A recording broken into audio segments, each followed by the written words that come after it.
Assalamualaikum warahmatullahi wabarakatuh. Ya, perkenalkan, nama Ibu Taufikoh, biasa dipanggil dengan Ibu Iko. Ibu akan memberikan pembahasan tentang materi dimensi 3, di mana materi dimensi 3 ini merupakan materi awal di pembelajaran matematika wajib di kelas 12. Oke, selanjutnya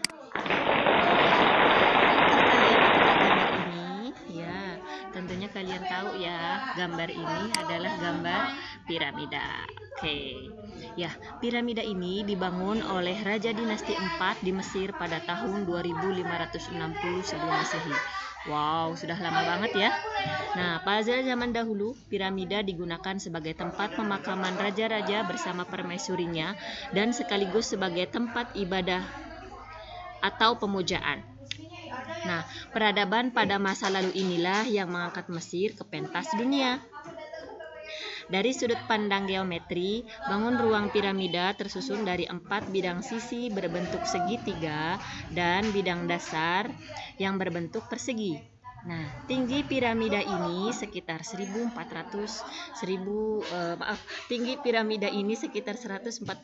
meter. Tapi itu sebelum terkena erosi. Setelah terkena erosi, tingginya sekarang menjadi 137 cm. Tapi tahukah kalian? Nah, dalam geometri ruang, piramida itu disebut apa? Ayo, siapa yang tahu? Tapi tentunya kalian sudah pada tahu dong bahwa dalam geometri ruang piramida ini disebut sebagai bangun limas. Ya, tepat sekali, bangun limas.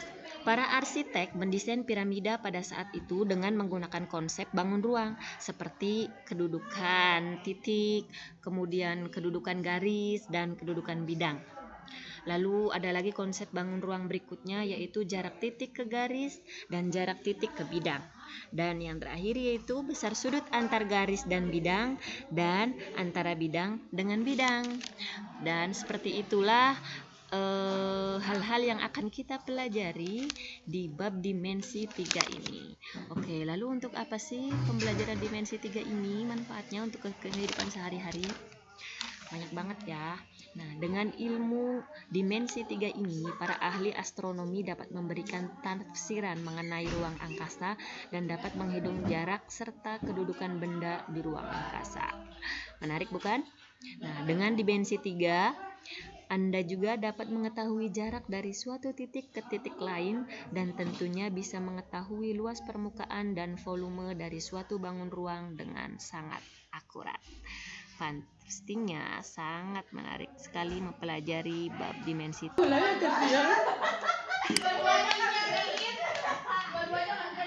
Ya.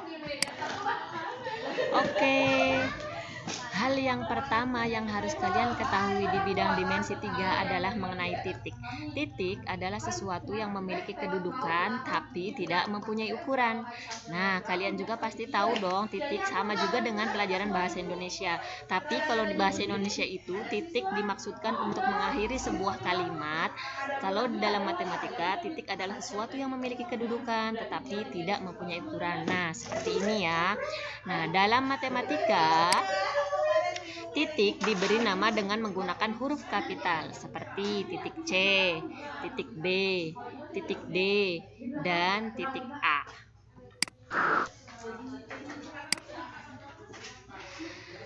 Tahukah kalian apakah ini? Ya. Mana tuh? Benar sekali, ini merupakan titik. Ya. Nah, apa yang akan terjadi apabila titik-titik ini saling berhimpitan? Kalian bisa bayangkan kan kalau titik-titik ini saling berhimpitan? Ya. Sangat benar sekali. Seandainya titik-titik ini saling berhimpitan, maka akan membentuk sebuah garis. Oke. Oke, karena garis itu merupakan suatu himpunan titik-titik yang anggotanya terdiri dari lebih satu buah titik, dan titik-titik tersebut berderet kedua arah yang berlawanan hingga jauh tidak terhingga. Nah, garis diberi nama dengan menggunakan sebuah huruf kecil seperti A, B, C. Ini berikut saya contohkan, misalkan garis G. Kemudian contoh lagi yaitu garis A. Ya, itu cara penamaan garis. Atau diberi nama dengan dua huruf kapital seperti garis A, B berikut. Ya, kemudian ada lagi garis KL. Nah, gampang bukan memahami tentang konsep dimensi 3? Oke, selanjutnya yaitu tentang bidang. Bidang merupakan himpunan dari garis-garis yang anggotanya juga terdiri dari lebih satu buah garis. Ya, bidang memiliki ukuran panjang dan juga lebar yang juga diberi nama dengan menyebutkan sebuah titik-titik sudut dari bidang tersebut ataupun huruf dan juga seterusnya. Nah, seperti ini. Ini namanya persegi panjang atau segi empat sesuai dengan banyaknya rusuk atau banyaknya garis. Kemudian selanjutnya ada lagi yaitu bangun bidang segitiga. Ya, karena sisinya terdiri dari 3 sisi maka disebut dengan segitiga. Kemudian ini trapesium dan yang satunya yaitu bidang lingkaran. Oke, setelah kita mengetahui definisi titik, garis, dan bidang, kita akan belajar tentang kedudukan titik, garis, dan bidang. Yang pertama, kita akan belajar tentang kedudukan titik. Ya, kedudukan titik itu meliputi kedudukan titik terhadap garis dan kedudukan titik terhadap bidang. Yang kedua, yaitu kedudukan garis. Kedudukan garis itu meliputi kedudukan garis terhadap garis lain dan kedudukan garis terhadap bidang. Selanjutnya, yang ketiga, yaitu kita akan belajar tentang kedudukan bidang. Nah, kedudukan bidang ini kita akan pelajari tentang kedudukan bidang dengan bidang lain. Oke, nah yang pertama kita akan mempelajari kedudukan titik terhadap garis terlebih dahulu. Ya, perhatikan. Kedudukan titik terhadap garis itu ada dua. Yang pertama, titik terletak pada garis. Perhatikan gambar ini, ada titik A, kemudian juga ada titik B yang melalui garis M. Maka kedudukan titik A dan titik B ini terletak pada garis M. Kedudukan yang kedua yaitu titik terletak di luar garis. Nah, seperti titik C. Titik C ini tidak melalui garis M, sehingga titik C kedudukannya terletak di luar garis M. Nah, selanjutnya yaitu kedudukan titik terhadap bidang. Ini ada sebuah bidang alfa, ya, yang di dalamnya ada titik A dan titik B dan serta garis K. Ya, titik A dan titik B ini terletak pada bidang alfa karena letaknya juga di dalam bidang alfa. Maka kedudukannya pada bidang alfa. Titik A dan titik B pada bidang alfa. Selanjutnya, kedudukan titik terhadap bidang yang kedua yaitu terletak di luar bidang, seperti titik C. Titik C ini tidak bersentuhan atau tidak terletak pada bidang alfa, sehingga posisinya di luar bidang alfa. Ya. Next, kedudukan garis terhadap garis yang lain. Nah, kedudukan garis terhadap yang lain. Jadi ada dua garis ya. Bagaimana kedudukannya kalau ada dua garis? Nah, yang pertama yaitu dua garis berpotongan. Ya, dua garis dikatakan berpotongan apabila misalkan ada garis M, kemudian dengan garis N pada satu bidang, garis M dan garis N pada satu bidang alfa, dan mengalami satu titik pertemuan di titik A, maka itulah yang dimaksud dengan dua garis saling berpotongan. Sekali lagi, dua garis berpotongan itu adalah jika dua garis berada pada satu bidang alfa dan mengalami satu titik pertemuan, yaitu atau titik persekutuan, yaitu di titik A misalkan, ya, maka dua garis tersebut mengalami perpotongan. Kemudian yang kedua adalah kedudukan garis terhadap garis lain yang sejajar. Di sini ada garis P, ya, dengan garis Q. Garis P dengan garis Q ini dikatakan sejajar karena garis P dan garis Q ini berada pada bidang alfa. Dua-duanya garis ini berada pada bidang alfa dan tidak mengalami persekutuan, tidak mengalami pertemuan sampai kapanpun. Maka kedua garis ini dinamakan garis yang sejajar. Kemudian yang ketiga adalah garis bersilangan. Dua garis bersilangan adalah dua garis yang tidak pernah mengalami persekutuan atau pertemuan dan tidak pada bidang yang sama.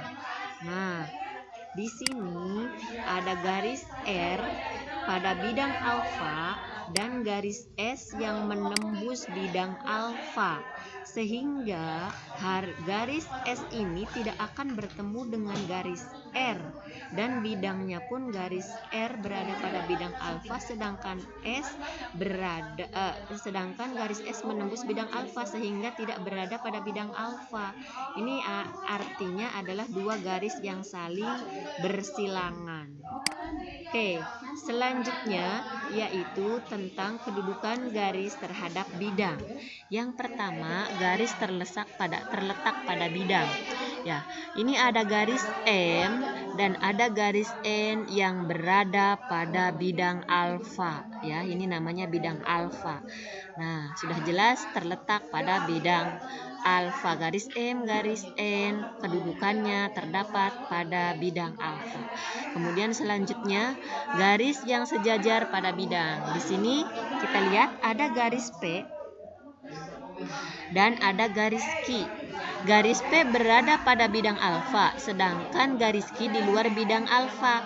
Tetapi garis Q ini bisa sejajar dengan bidang karena garis Q-nya sejajar dengan garis P. Ya, maka kedudukan garis Q sejajar dengan bidang alfa. Selanjutnya, garis memotong atau menembus bidang. Nah, di sini ada garis V, kemudian ada garis W yang saling berpotongan di titik B. Nah, lalu bagaimana garis yang menembus bidang? Garis yang menembus bidang adalah garis Q. Bukan garis Q tapi garis X ya. Garis X ini garis yang menembus bidang. Ya. Nah, garis yang menembus bidang itu menembus bidang di titik B itu nanti akan membentuk tegak lurus, garis yang tegak lurus dengan bidang alfa. Nah, akibatnya garis X ini akan tegak lurus dengan semua garis pada bidang alfa. Oke. Kedudukan selanjutnya kita akan membahas tentang kedudukan bidang terhadap bidang lain. Nah, yang pertama ini adalah bidang yang sejajar dengan bidang yang lain. Bidang alfa sejajar dengan bidang beta. Kemudian kedudukan bidang yang lainnya yaitu ini ada bidang alfa dengan beta yang saling berpotongan. Maka kedudukan bidang alfa dan bidang beta adalah berpotongan. Oke, itulah materi pertama tentang dimensi 3. Sekarang kita akan memasuki contoh soal. Perhatikan baik-baik ya. Nah, di sini perintahnya perhatikan kubus ABCDEFGH di samping. Nah, untuk mengingatkan kalian bahwa untuk menamai menamai sebuah bidang itu, bidang kubus itu dimulai dari bidang alasnya ya A, B, C, D, kemudian bidang atasnya E, F, G, H ya. Cara penamaan bidang kubus cara penamaan bangun kubus seperti itu.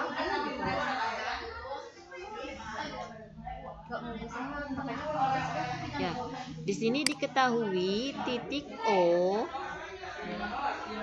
O merupakan perpotongan antara diagonal AC dan diagonal BD. Tentukan A, kedudukan titik O terhadap garis AE. Oke, kita bahas soalnya ini satu persatu ya. Nah, yang pertama, yang ditanyakan adalah kedudukan titik O terhadap garis AD. Ya, tadi diterangkan di dalam soal bahwa titik O merupakan titik pertemuan antara garis AC dengan garis CB. Ya. Maaf, ini harusnya ini D.